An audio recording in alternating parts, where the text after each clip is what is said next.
Anyone in Toronto finding themselves in need of emergency services like an ambulance with paramedics from the station behind me is going to be disappointed in this next story. A new Auditor General's report has found that when calling 911, you might have to wait longer than expected. Her eyes rolled back in her head like mid-sentence, and she just crumpled against my husband. It was just a few weeks ago when Samantha Goldsilver and her husband were out with their daughter and in a hurry needed to make that emergency call. I called 911 and it sort of answers, 911 emergency, and I immediately start screaming into the phone, my daughter's collapsed, something's wrong.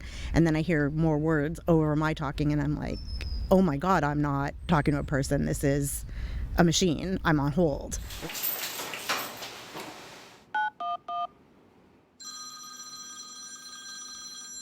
It's a situation more and more Torontonians are finding themselves in, according to the latest report from the city's Auditor General. Those who need help from police, fire, or paramedics are finding themselves waiting for help in what could be a life or death moment. When you call 911 impacts how long you wait for the call to be answered.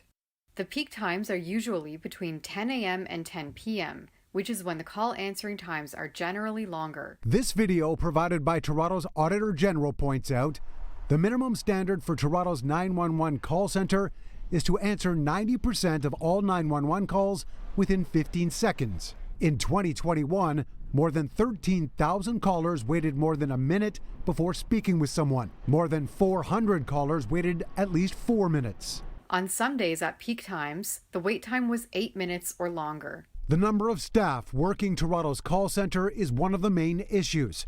Overtime is paid out regularly with a need to keep people answering calls in high-stress situations. In each of the last couple of years, staff was paid overtime on more than 350 days. There was a high rate of daily absences for sick time combined with an increasing number of staff injured on duty, resulting in fewer available staff. The Auditor General is making 26 recommendations in 5 key areas.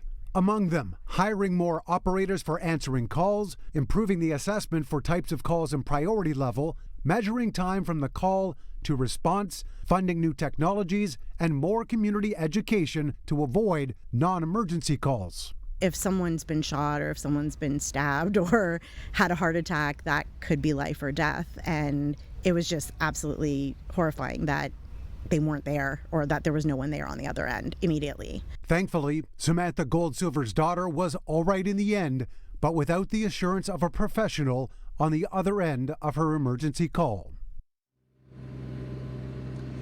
The average yearly overtime cost for 911 service turns out to be approximately $1.6 million. The Auditor General's report will be going to the Toronto Police Services Board next week for further review and to determine what steps will be taken.